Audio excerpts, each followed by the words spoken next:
Hello, నేను మీ CS రావు.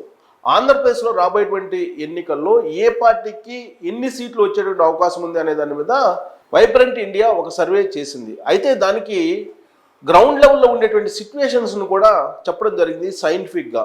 అసలు కూటమి అధికారంలోకి వస్తుందా లేదంటే వైఎస్ఆర్ కాంగ్రెస్ పార్టీ అధికారంలోకి వస్తుందా అనే దాని మీద ఒక సర్వే చేసి దానికి సంబంధించి సైంటిఫిక్గా గ్రౌండ్లో ఎలాంటి సిచ్యువేషన్స్ ఉన్నాయి, ఏ పార్టీకి పాజిటివ్స్ ఏమి ఉన్నాయి, ఏ పార్టీకి నెగిటివ్స్ ఏమి ఉన్నాయి అనే దాని మీద విశ్లేషణ చేయడం జరిగింది ఆ సర్వే.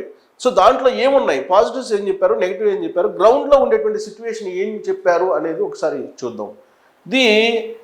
ఆ సర్వే చెప్పినటువంటి మొత్తం అంశాలు కనుక చూస్తుంటే vibrant India, it's national survey సంస్థ. సో ఇది చాలా క్లియర్గా చెప్పింది. సో రాబోయేటువంటి ఎన్నికల్లో ప్రభావం చూపించేటువంటి అంశాలు, ఆంధ్రప్రదేశ్లో ప్రభావం చూపించేటువంటి అంశాలు ఏమున్నాయి అనేది కీ అబ్జర్వేషన్స్, వాళ్ళు అబ్జర్వ్ చేసినటువంటి అబ్జర్వేషన్స్ ఏమున్నాయంటే positives for YSR Congress party. వైసీపీకి ఉన్నటువంటి పాజిటివ్ పాయింట్స్ ఏమున్నాయంటే positive on few welfare schemes in rural areas. సంక్షేమ పథకాలు అనేకం అమలు చేస్తుంది వైఎస్ఆర్ కాంగ్రెస్ పార్టీ, జగన్మోహన్ రెడ్డి ప్రభుత్వం. అయితే వాటిలో కొన్ని మాత్రమే పాజిటివ్గా ఉన్నాయి అని చెప్పి తెలిసింది గ్రౌండ్ లెవెల్లో. Volunteers, YSRCP government. సో వాలంటీర్లు అనేవాళ్ళు వైఎస్ఆర్ కాంగ్రెస్ పార్టీ లేదా వైఎస్ఆర్ కాంగ్రెస్ పార్టీ ప్రభుత్వంలో పెద్ద పాజిటివ్ పాయింట్గా ఉన్నారు వాలంటీర్స్ అనేవాళ్ళు. అలాగే BJP joining TDP plus JSP, Janasena party. అంటే బీజేపీ తోటి తెలుగుదేశం పార్టీ జనసేన పొత్తు పెట్టుకోవడం అనేది కూడా వైఎస్ఆర్ కాంగ్రెస్ పార్టీకి ఒక ప్లస్ పాయింట్గా అబ్జర్వ్ చేసింది ఈ సర్వే సంస్థ గ్రౌండ్ లెవెల్లో. ఇక negatives for YSR Congress party. YSR Congress పార్టీకి నెగిటివ్స్ ఏమున్నాయి?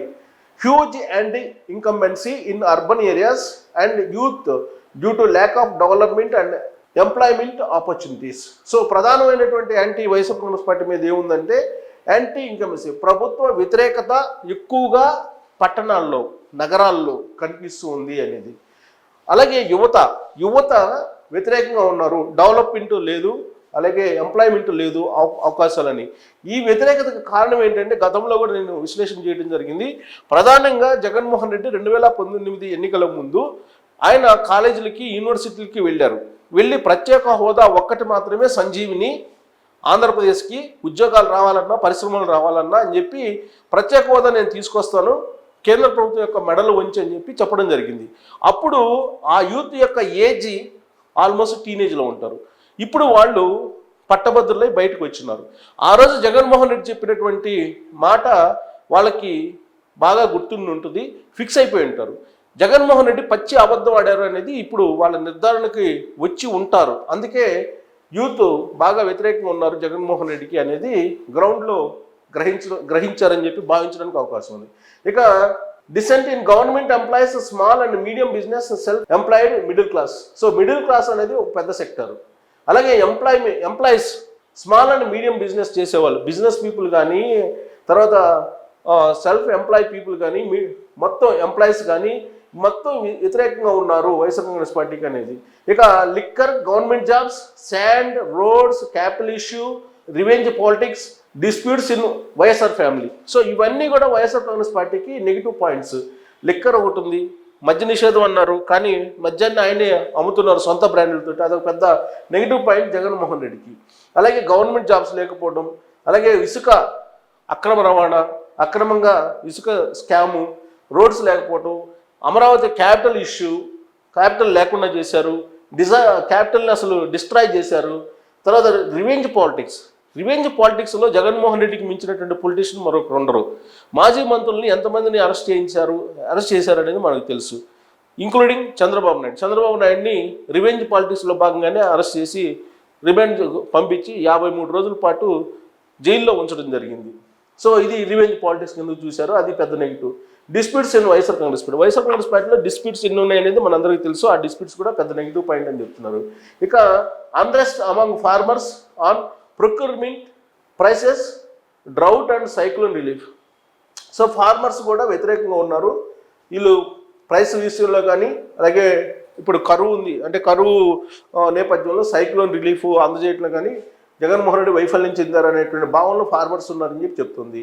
అలాగే resentment towards atrocities on Dalits and backward classes, మైనారిటీలు, బ్యాక్వర్డ్ క్లాసెస్, మైనారిటీస్ వీళ్ళందరి మీద కూడా ఎక్కువ హరాస్మెంట్ చేశారు, అట్రాసిటీస్, అలాగే హరాస్మెంట్స్, ఇవన్నీ కూడా నెగిటివ్ పాయింట్స్ ఆయనకి. ఎందుకంటే డోర్ డెలివరీ చేసినటువంటి ఎమ్మెల్సీ కనిపిస్తాడు జగన్మోహన్ రెడ్డి పక్కన.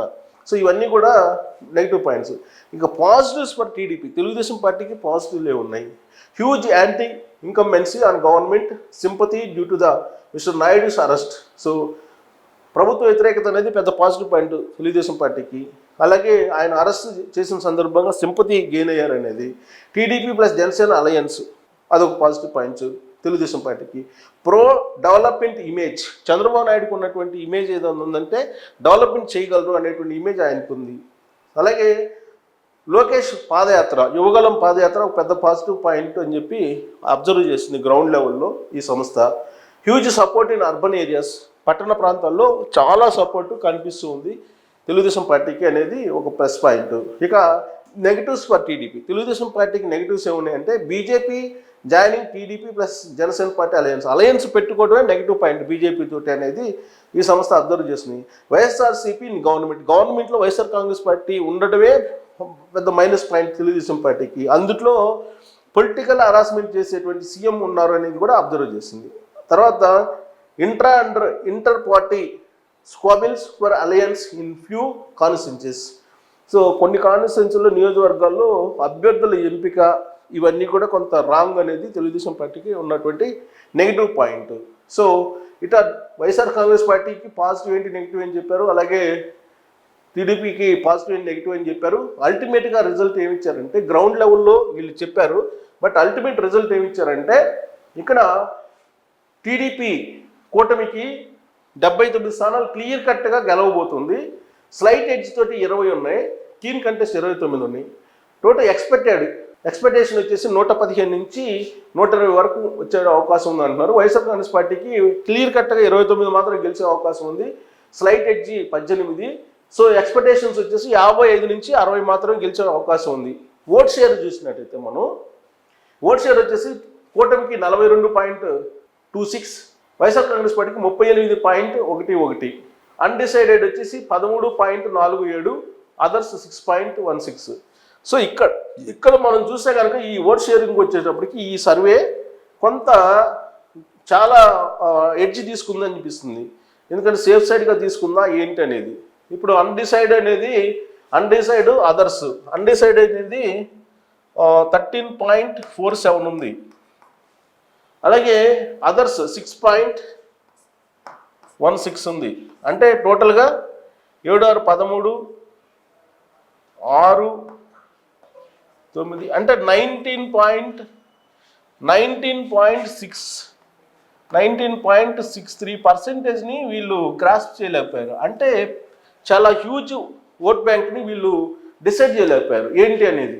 సో కాబట్టి ఈ సర్వేలో ఫ్లక్చుయేషన్స్ ఎక్కువ ఉండేటువంటి అవకాశం ఉందని చెప్పి కూడా మనం చెప్పుకోవచ్చు. అన్డిసైడెడే వాళ్ళు కనుక్కోలేకపోయారు 13% అంటే చాలా హ్యూజ్. బట్ ఇక్కడ మాత్రం తక్కువ. మనం చూసినాం కనుక 42.26 కూటమికి 38.11 అనేది వైసీపీకి వేసుకుంటే కనుక దీంట్లో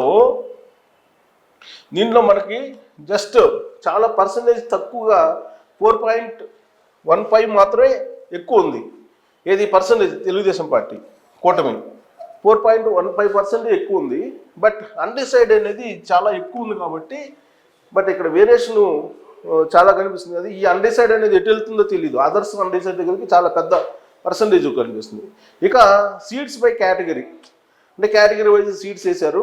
79 విన్ను, అలాగే 29 ఇందాక నేను చెప్పాను కదా slight 29 YSR Congress party, slight majority అంటే బహుశా నేను అనుకోవటం ఇది అన్డిసైడ్ కాబట్టి ఇంత డిసైడ్ చేస్తుంటారు. అంటే స్లైట్ ఎడ్జ్ తోటి బయటపడేవి, అలాగే ఇవి కీన్ కంటెస్ట్ వీటిలోకి వెళ్ళిపోతాయి అనుకుంటా. అందుకే వీళ్ళు ఈ స్లైట్ ఎడ్జ్ అలాగే కీన్ కంటెస్ట్ ఈ పర్సంటేజ్, సో ఈ పర్సంటేజ్లోకి తీసుకొని ఉంటారు.